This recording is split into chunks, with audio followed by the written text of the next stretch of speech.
Maximum data rate of a channel. अब कोई भी चैनल हो यानी कि जहां से हम कम्युनिकेशन कर रहे हो उसका एक मैक्सिमम यानी उससे ज्यादा डेटा रेट बिट पर सेकंड नहीं हो सकता। ये कहां से बात आई? 1924 की बात है। AT&T के इंजीनियर साहब, ये साहब आप देख रहे हैं, इनका नाम है हैरी निक्विस्ट। इन्होंने देखा कि कोई भी परफेक्ट चैनल हो, ऐसा चैनल जिसमें कोई भी गड़बड़ी ना हो, उसकी भी डेटा भेजने की कैपेसिटी बिल्कुल फाइनाइट होती है। ऐसा नहीं होती है कि अथाह होती है, इनफाइनाइट होती है। तो इन्होंने खास तौर पे जब निक्विस्ट साहब का नाम आएगा तो आपको नॉइसलेस चैनल के बारे में बात करना है। तो इन्होंने कितना मैक्सिमम, कितना अधिकतम डेटा रेट, डेटा भेजा जा सकता है, उसके लिए एक इक्वेशन बनाई। 1948 की बात है। यहां पर जो साहब देख रहे हैं इनका नाम है क्लॉड शेनॉन। इन्होंने इन्हीं का काम आगे बढ़ाया और इसी को थर्मोडायनेमिक नॉइस, या ये कहे कि नॉइस वाले चैनल के लिए अपना जो एक्सप्रेशन दिया, तो इन्होंने दिया नॉइसलेस के लिए, जहां पर कोई भी नॉइस नहीं होगी, बिल्कुल आइडियल चैनल होगा, आइडियल ट्रांसमिशन मीडियम होगा। इन्होंने जो दिया, क्योंकि थर्मोडायनेमिक नॉइस तो होती है, मैं अभी आपको बताऊंगा। तो निक्विस्ट साहब ने यह कहा कि कोई भी सिग्नल हो, कोई भी सिग्नल ले लीजिए, अगर वो कोई एक लो पास फिल्टर से जा रहा है जिसकी बैंडविड्थ B है, यानी यहां से यहां तक आपकी बैंडविड्थ B है, या इस तरीके से मान लीजिए ये बैंडविड्थ B है, तो इसको जो रिकंस्ट्रक्ट किया जाएगा, क्योंकि सिग्नल क्या है, यहां से एक कंप्यूटर से जाएगा दूसरे कंप्यूटर पे इसको लिया जाएगा, तो इसको रिकंस्ट्रक्ट भी करना है।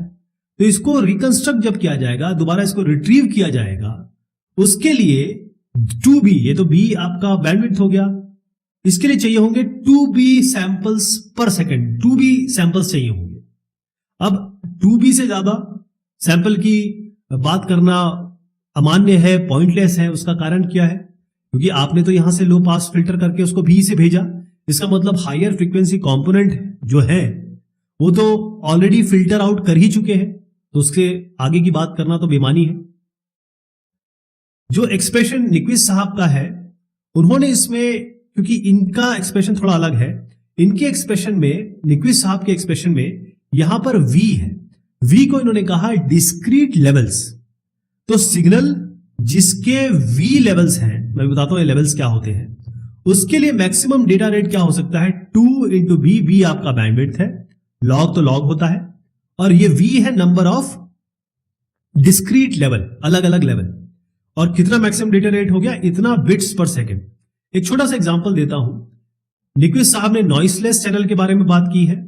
एक नॉइसलेस जिसमें कोई भी नॉइस नहीं होगी, वो ये भी नहीं मानते कि थर्मोडायनेमिक नॉइस भी होगी, थर्मल नॉइस भी होगी, वो भी नहीं मानते।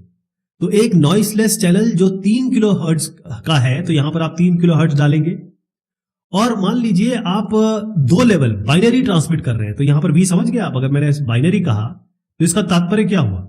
आप 0 और 1 के बारे में बात कर रहे हैं, यानी कि 2 लेवल हो गए। तो यहां पर 2 रखेंगे, यहां पर 3 किलोहर्ट्ज रख देंगे, तो उससे जो मैक्सिमम डेटा रेट आता है वो 6000 बीपीएस आता है, यानी कि 6 kbps आएगा। इससे ज्यादा नहीं हो सकता, ये निक्विस्ट साहब ने बताया। अब जब नॉइसी चैनल के बारे में बात आती है, कोई भी चैनल ऐसा होता नहीं है कि जिसमें नॉइस ना हो। देखिए, कोई भी आप आइटम उठा लीजिए, उसमें इलेक्ट्रॉन्स होंगे, मॉलिक्यूल्स होंगे, एटम्स होंगे। तो जब भी ये मॉलिक्यूल आपस में मूव करेंगे, क्योंकि मूव तो करते ही करते हैं, कहीं ज्यादा कहीं कम, तो वहां पर गर्मी या थर्मल नॉइस तो होती ही होती है। रैंडम थर्मल नॉइस किसी भी ऑब्जेक्ट में होगी ही होगी, उसको आप डिनाई नहीं कर सकते। तो इन्होंने ये कहा, और खासतौर पे जब हम थर्मल नॉइस या नॉइस के बारे में बात करते हैं तो उसको हम एक रेशियो के तहत बात करते हैं, यानी सिग्नल पावर S कह लीजिए इसको, जो सिग्नल का पावर है, जो सिग्नल जा रहा है, भेज रहे हैं, और उस चैनल का नॉइस क्या है, नॉइस पावर, उसको हम N कह रहे हैं। तो ये जो S/N है, इसी को SNR कहा, यानी कि signal to noise ratio, S/N हो गया है। तो रेशियो ये जो होता है, ये इसको हम लॉग के रूप में एक्सप्रेस करते हैं, क्योंकि वाकई में अगर इन दोनों का रेशियो लिया जाए तो ये बहुत ही बड़ा नंबर हो जाता है। तो इसीलिए इसके आगे लॉग लगा देते हैं। आप जानते हैं लॉग से जो होता है वो ऐसा नंबर आ जाएगा जिसको हम हैंडल कर सकते हैं, क्योंकि कंप्यूटेशन की बात है, मैथमेटिकल कंप्यूटेशन की बात है। तो यहां पर लॉग स्केल का यूज करते हैं, तो इसके क्या आगे करेंगे, 10 लगा देंगे, log 10 बेस 10 है, 10 इंटू लॉग बेस 10 s/n। ये जो चीज आई है, इस पूरे को जो निकलेगा उसको हम निकालते हैं, इसको कहते हैं डीबी या डेसिबल। तो लॉग स्केल में जब हम यूनिट निकालते हैं तो इसी को हम डेसिबल कहने लगते हैं। डेसी का मतलब होता है 10, क्योंकि आप यहां 10 देख ही रहे हैं। बेल जो आया है, ये शब्द कहां से आया है, ये अलेक्जेंडर ग्राहम बेल साहब है, उनकी इज्जत में लिया गया है, जिन्होंने जो पहला टेलीफोन है उसको पेटेंट किया था। तो जो signal to noise ratio SNR है, अगर 10 dB आता है तो ये 10 होगा। Ratio signal to noise ratio अगर आपका 100 आता है तो यही बन जाएगा 20 dB। अगर यही सिग्नल टू नॉइस रेशियो आपका 1000 आता है तो यही बन जाएगा आपका 30 dB। तो आप देख रहे हैं कि नंबर क्योंकि बहुत बड़े आने वाले थे, हमने उसको एक रेंज में बाधित कर दिया और फिर हम इसका कंप्यूटेशन कर सकते हैं। तो इसी तरीके से डीबी में निकाला जाता है।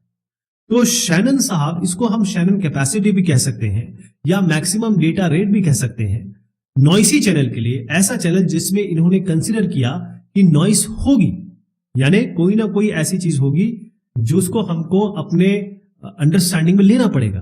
तो इन्होंने जो मैक्सिमम डेटा रेट का एक्सप्रेशन दिया, जो यहां भी आप देख रहे हैं, ये है आपका बैंडविड्थ, लॉग तो खैर है ही, बेस इसका 2 है, और 1 प्लस s/n, n क्या है, ये signal to noise ratio, bits per second.